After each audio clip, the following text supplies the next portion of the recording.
राधिका और नवीन को आज तलाक के कागज मिल गए थे। दोनों साथ ही कोर्ट से बाहर निकले। दोनों के परिजन साथ थे और उनके चेहरे पर विजय और सुकून के निशान साफ झलक रहे थे। 4 साल की लंबी लड़ाई के बाद आज फैसला हो गया था। 10 साल हो गए थे शादी को, मगर 6 साल ही रह पाए थे। 4 साल तो तलाक की कार्रवाई में लग गए। राधिका के हाथ में दहेज के सामान की लिस्ट थी जो अभी नवीन के घर से लेना था, और नवीन के हाथों में गहनों की लिस्ट थी जो राधिका से लेने थे। साथ में कोर्ट का ये आदेश भी था कि नवीन 10 लाख रुपए की राशि एकमुश्त राधिका को चुकाएगा। राधिका और नवीन दोनों ही एक टेम्पो में बैठकर नवीन के घर पहुंचे। दहेज में दिए सामान की निशानदेही राधिका को करनी थी। इस 4 साल के बाद ससुराल जा रही थी। आखिरी बार उसके बाद कभी नहीं आने की आशा थी। सभी परिजन अपने अपने घर जा चुके थे। बस 3 प्राणी बची थे, नवीन, राधिका और राधिका की माता जी। नवीन घर में अकेला ही रहता था। माँ बाप और भाई आज भी गांव में ही रहते हैं। राधिका और नवीन का इकलौता बेटा है जो 7 वर्ष का है। कोर्ट के फैसले के अनुसार बालिग होने तक वो राधिका के पास ही रहेगा। नवीन महीने में एक बार उससे मिल सकता है। घर में घुसते ही पुरानी यादें ताज़ा हो गई। कितनी मेहनत से सजाया था इसको राधिका ने। एक एक चीज़ में उसकी जान बसी थी। सब कुछ उसकी आंखों के सामने बना था। एक एक ईंट से धीरे धीरे बनते घरौंदे को पूरा होते देखा था उसने। सपनों का घर था उसका। कितनी शिद्दत से नवीन ने उसके सपने को पूरा किया था।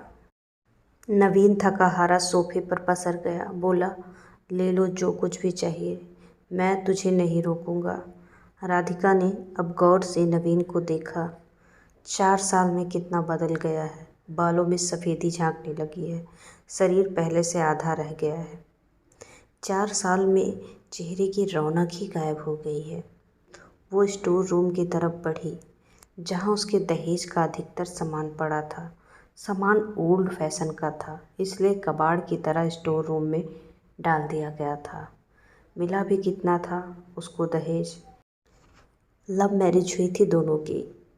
घर वाले तो मजबूरी में साथ थे। प्रेम विवाह था तभी तो नज़र लग गई किसी की, क्योंकि प्रेमी जोड़े को हर कोई टूटता हुआ देखना चाहता है। बस एक बार पीकर बहक गया था नवीन। हाथ उठा बैठा था। गुस्से में मायके चली गई थी। फिर चला था सिखाने का दौर। इधर नवीन के भाई भाभी, उधर राधिका की माँ। नौबत कोर्ट तक जा पहुंची और तलाक हो गया। न राधिका लौटी न नवीन लेने गया। राधिका की माँ बोली, कहाँ है तेरा सामान? इधर तो नहीं दिखता, बेच दिया होगा इस शराबी ने। चुप रहो माँ। दोस्तों, कहानी काफ़ी इंटरेस्टिंग होने वाली है, तो चैनल को सब्सक्राइब कर हमेशा के लिए अपना बना लीजिए। हम ऐसी ही कहानियाँ आपके लिए लाते रहेंगे। राधिका को ना जाने क्यों नवीन को उसके मुंह पर शराबी कहना अच्छा नहीं लगा। बाकी कमरों में लिस्ट का सामान उठा लिया गया था। राधिका ने सिर्फ अपना सामान लिया, नवीन के सामान को छुआ भी नहीं।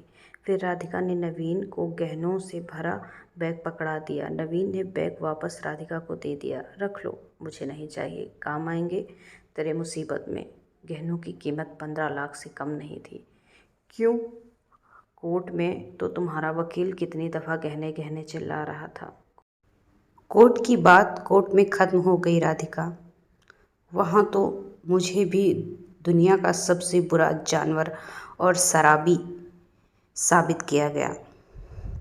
सुनकर राधिका की माँ ने नाक चढ़ाई। नहीं चाहिए, वो 10 लाख भी नहीं चाहिए। क्यों? कहकर नवीन सोफे से खड़ा हो गया। बस यूं ही राधिका ने मुंह फेर लिया। इतनी बड़ी जिंदगी पड़ी है, कैसे काटोगी? ले जाओ, काम आएंगे। इतना कहकर नवीन ने भी मुंह फेर लिया और दूसरे कमरे में चला गया। शायद आंखों में कुछ उमड़ा होगा जिसे छुपाना भी जरूरी था।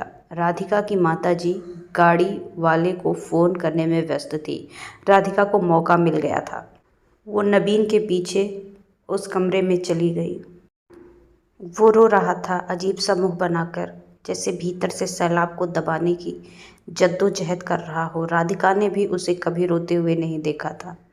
आज पहली बार देखा। ना जाने क्यों दिल को सुकून सा मिला, मगर ज़्यादा भावुक नहीं हुई। सधे अंदाज में बोली, इतनी फिक्र थी तो तलाक क्यों दिया? मैंने नहीं दिया तुम्हें तलाक, दस्तखत तो तुमने ही किए। माफ़ी नहीं मांग सकते थे? मौका कब दिया तुम्हारे घर वालों ने? जब भी फ़ोन किया काट दिया। घर भी आ सकते थे। हिम्मत नहीं थी। राधिका की माँ आ गई। वो हाथ पकड़कर बाहर ले गई। अब क्यों मुँह लग रही हो इसके? अब तो रिश्ता भी खत्म हो गया। माँ बेटी बाहर बरामदे में सोफे पर बैठकर गाड़ी का इंतज़ार करने लगी। राधिका के भीतर भी कुछ टूट रहा था। दिल बैठा जा रहा था। वो सुन्न सी पड़ती जा रही थी। जिस सोफे पर बैठी थी उसे गौर से देखने लगी। कैसे कैसे बचत करके उसने और नवीन ने सोफ़ा खरीदा था। पूरे शहर घूमी तब ये पसंद आया था। फिर उसकी नज़र सामने तुलसी के सूखे पौधे पर गई। कितनी शिद्दत से देखभाल किया करती थी। उसके साथ तुलसी भी घर छोड़ गई। घबराहट और बढ़ी तो वो फिर से उठकर भीतर चली गई। माँ ने पीछे से पुकारा मगर उसने अनसुना कर दिया। नवीन बेड पर उल्टे मुंह पड़ा था। एक बार तो उसे दया आई उस पर, मगर वो जानती थी कि अब तो सब कुछ खत्म हो चुका है, इसलिए उसे भावुक नहीं होना है। उसने सरसरी नज़र से कमरे को देखा। अस्त व्यस्त हो गया पूरा कमरा। कहीं कहीं तो मकड़ी के जाले झूल रहे थे। कितनी नफ़रत थी उसे मकड़ी के जालों से। फिर उसकी नज़र चारों ओर लगी उन फोटो पर गई जिसमें वो नवीन से लिपट कर मुस्कुरा रहे थे। कितने सुनहरे थे वो दिन। इतने में माँ आ गई। हाथ पकड़कर उसे बाहर ले गई।